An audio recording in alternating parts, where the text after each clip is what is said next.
Hello everyone, welcome to my channel class 12 math with Priya.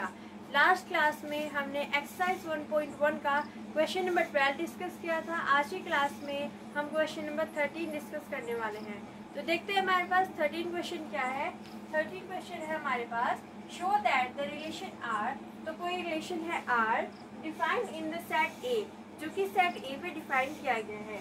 Set ए क्या है? Of all polygons. तो जो set ए है वो ऑल पॉलीगन्स का क्या है? एक सेट है जिसकी भी साइड्स होती है वो क्या होता है? पॉलीगन्स होता है। जैसे कि ट्रायंगल जिसकी साइड 3 है, जैसे कि स्क्वायर जिसकी साइड 4 है, तो ये सब पॉलीगन्स होते हैं और उनका सेट है हमारे पास सेट ए, जिस पे रिलेशन डिफाइन किया गया है आर। रिलेशन क्या है? P1, P2 हमारे रिलेशन में आएगा, यानी कि polygon number 1 and polygon number 2 हमारे रिलेशन में आएगा तब जब P1 and P2 have same number of sides. जब इन दोनों की क्या हो जाएगी? साइड्स जो है वो इक्वल हो जाएंगी, सेम नंबर ऑफ साइड्स होगी, तो हमारे पास P1, P2 हमारे रिलेशन में आ जाएगा। जैसे कि यहाँ पे हमने अज्यूम किया कि एक ट्रायंगल है, इसकी जो साइड्स है वो है 3, साइड नंबर 1, 2 एंड 3। तो इसकी जो साइड्स होती है वो होती है 3, ठीक है।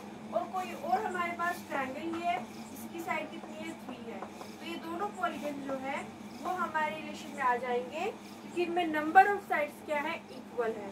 अब हमें शो करना है कि ये जो है इक्विवेलेंस रिलेशन है, मतलब रिफ्लेक्सिव, सिमेट्रिक एंड ट्रांजिटिव तीनों है।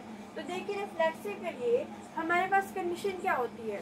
रिफ्लेक्सिव के लिए हमारे पास कंडीशन ये होती है कि हमारे सेट का हर एक एलिमेंट अपने आप से रिलेटेड होना चाहिए, यानी कि ए टाइप के एलिमेंट्स हमारे रिलेशन में आने चाहिए। तो इस रिलेशन के अकॉर्डिंग P1, P2 कब आता है? जब P1 और P2 में नंबर ऑफ साइड्स इक्वल हो जाती है। हमें क्या चाहिए? P1, P1 हमारे रिलेशन में चाहिए, यानी कि P1, P1 में हमारे पास क्या होना चाहिए? नंबर ऑफ साइड्स इक्वल होनी चाहिए। तो कोई भी एक स्ट्रक्चर ले लेते हैं, जैसे कि हमने ले लिया स्क्वायर। तो स्क्वायर में नंबर ऑफ साइड्स कितनी है? 4 है। स्क्वायर में नंबर ऑफ साइड्स कितनी है? 4 है। अगर हम बात करें इसी की, तो इसमें नंबर ऑफ साइड्स 4 है, तो इसमें नंबर ऑफ साइड 4 ही होंगे, यानी कि हमारे पास ये जो हमारा एलिमेंट है वो अपने आप से रिलेटेड हो रहा है और इस तरीके के हर एलिमेंट्स जो है वो अपने आप से रिलेटेड होंगे। क्यों होंगे? क्योंकि उनमें नंबर ऑफ साइड्स जो है वो अपने आप के इक्वल होंगी। तो हम यहाँ पे लिख देंगे कि रिफ्लेक्सिव के लिए हर जो पॉलीगन होता है, every polygon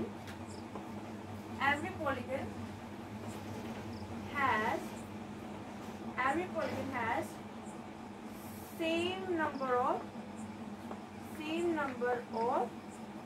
sides to itself। तो हर एक पॉलीगन की अपने आप से जो नंबर ऑफ साइड्स होती है वो इक्वल होती है। इसका मतलब क्या है कि हमारे पास P1, P1 जैसे एलिमेंट्स हमारे रिलेशन में आ जाएंगे। अगर P1, P1 जैसे एलिमेंट्स हमारे रिलेशन में आ रहे हैं तो R क्या हो जाएगा? R हो जाएगा reflexive relation. So R is reflexive relation. R जो है वो एक रिफ्लेक्सिव रिलेशन है। एक बार फिर से देखिए, हमने कहा कि हर एक पॉलीगन्स के जो नंबर ऑफ साइड्स होती है उसी के साथ तो वो क्या होता है? हमारे पास इक्वल होती है। तो हम यहाँ पे क्या कहेंगे कि every polygons has same number of sides to itself, मतलब P1, P1 जो एलिमेंट है वो हमारे रिलेशन में आ जाएगा।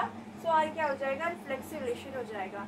अब हम देखते हैं कि ये रिलेशन जो है वो सिमेट्रिक रिलेशन है या नहीं है। अब हम देखते हैं कि हमारा रिलेशन सिमेट्रिक रिलेशन है या नहीं है। तो सिमेट्रिक की कंडीशन क्या होती है? अगर ए भी हमारे रिलेशन में है तो उसका उल्टा बी ए हमारे रिलेशन में होना चाहिए, तो हमारा रिलेशन सिमेट्रिक रिलेशन होता है। अब यहाँ पे अगर P1, P2 हमारे रिलेशन में है तो उसका उल्टा P2, P1 हमारे रिलेशन में अगर हम प्रूव कर दे तो हमारा रिलेशन कैसा हो जाएगा? सिमेट्रिक रिलेशन हो जाएगा। तो हम यहाँ पे कंसिडर कर लेते हैं कि P1, P2 जो है वो हमारे रिलेशन में एग्जिस्ट कर रहा है, मतलब कि polygon number 1 and polygon number 2 में नंबर ऑफ साइड्स क्या है? इक्वल है। तो हम यहाँ पे कहेंगे कि ये इम्प्लाई कर रहा है कि P1 and P2 have same number of sides। तो यहाँ पे हमने कहा कि हमारे रिलेशन में ये एलिमेंट है, तो इसका मतलब है कि इसमें और इसमें नंबर ऑफ साइड्स क्या इक्वल होंगी।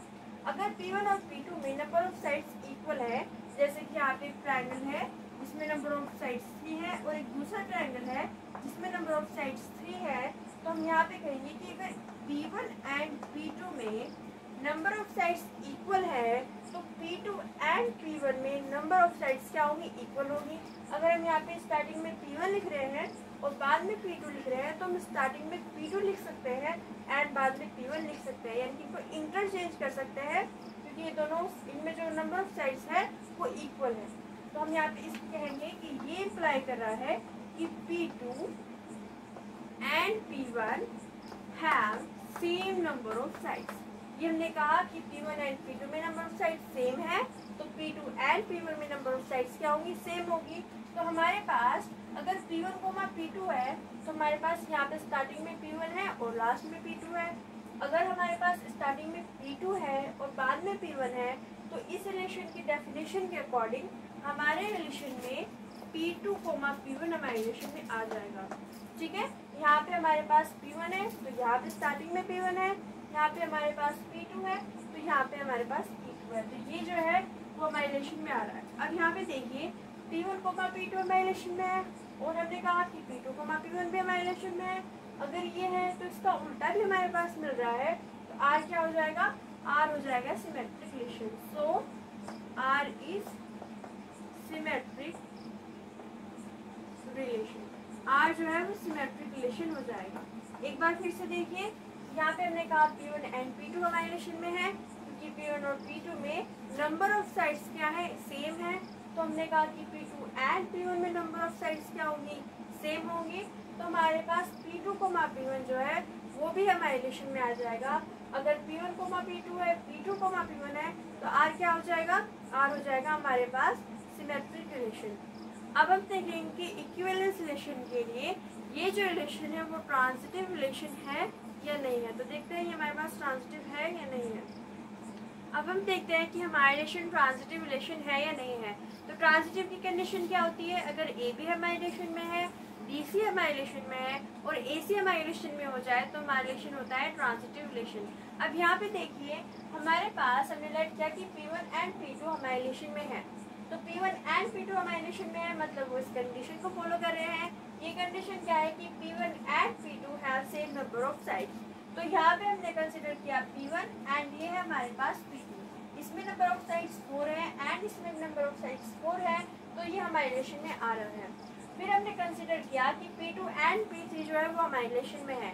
P2 एंड P3 अगर हमारे रिलेशन में है तो उसका मतलब क्या है कि P2 एंड P3 में जो नंबर ऑफ साइड्स है वो क्या है, सेम है। यानी कि ये जो P2 है और ये जो P3 है हमारे पास, इसमें नंबर ऑफ साइड्स एंड इसमें नंबर ऑफ साइड्स क्या है, सेम है, तो ये भी हमारे रिलेशन में आ रहा है। अब हमें चेक करना है कि ट्रांजिटिव के लिए P1, P3 हमारे रिलेशन में आ रहा है या नहीं आ रहा है। तो P1, P3 के लिए हमारे पास कंडीशन के अकॉर्डिंग यहाँ पे P1 एंड P3 में नंबर ऑफ साइड्स क्या होनी चाहिए, सेम होनी चाहिए। तो इसमें नंबर ऑफ साइड्स 4 है, इसमें भी नंबर ऑफ साइड्स 4 है। क्यों, क्योंकि इसमें नंबर ऑफ साइड्स इसके नंबर ऑफ साइड्स के इक्वल है और इसमें नंबर ऑफ साइड्स इसके नंबर ऑफ साइड्स के इक्वल है। तो जो फर्स्ट वाले में और सेकंड वाले में नंबर ऑफ साइड्स होगी वो इक्वल होंगी, यानी कि हमारे पास P1, P3 भी हमारे रिलेशन में आ जाएगा। तो हम यहाँ पे कहेंगे कि P1 and P3 have same number of sides. P1 and P3 में नंबर ऑफ साइड्स क्या हो जाएंगी, सेम हो जाएंगी। तो हमारे पास P1, P3 भी हमारे रिलेशन में आ जाएगा।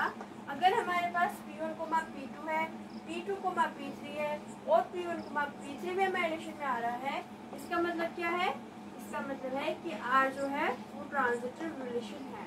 R is transitive relation. तो ये हो गया हमारे पास, अगर ये रिफ्लेक्सिव, सिमेट्रिक एंड ट्रांजिटिव है तो ये हो गया इक्विवेलेंस रिलेशन जो कि हमें प्रूव करना था। तो hence R is equivalence relation, R is equivalence relation. अब इसी क्वेश्चन में हमारे पास एक छोटा सा पार्ट और है, इस क्वेश्चन को प्रोसीड किया गया है। तो देखते हैं हमारे पास वो नेक्स्ट पार्ट क्या है, देखते हैं चलिए। अब हम देखते हैं कि हमारे पास इस क्वेश्चन में हमें आगे क्या पूछा गया है। तो हमसे पूछा गया है what is the set of all elements in A related to right angle triangle T with sides 3, 4 and 5। तो हमसे पूछा गया है कि आप एक ऐसे सेट को बताइए जो कि राइट एंगल ट्रायंगल से रिलेटेड हो जिसकी साइड 3, 4 एंड 5 है। तो साइड्स क्या है वो नहीं है, बट कितनी साइड्स है ये हमें देखना है हमारे रिलेशन के अकॉर्डिंग। तो हमारे पास ये जो राइट एंगल ट्रायंगल है इसकी साइड्स है हमारे पास 3, 4 एंड 5। तो ये हमारे पास राइट एंगल ट्रायंगल है, इसमें नंबर ऑफ साइड्स कितनी है 3 है। तो हमारे पास इससे रिलेटेड होने के लिए नंबर ऑफ साइड्स 3 होनी चाहिए। तो हमारे पास हर एक ट्रायंगल की नंबर ऑफ साइड्स क्या होती है 3 होती है। तो हम यहाँ पे लिखेंगे set of all triangle is related to right angle triangle with sides 3, 4 and 5। हर एक ट्रायंगल जो है वो क्या होगा इस सेट से रिलेटेड होगा, इस ट्रायंगल से रिलेटेड होगा, क्योंकि हर एक ट्रायंगल में नंबर ऑफ साइड्स कितनी होती है 3 होती है। ये था हमारे पास क्वेश्चन नंबर 13। नेक्स्ट क्लास में हम डिस्कस करेंगे क्वेश्चन नंबर 14। इस वीडियो को लाइक कीजिए, शेयर कीजिए एंड हमारे चैनल को सब्सक्राइब कीजिए।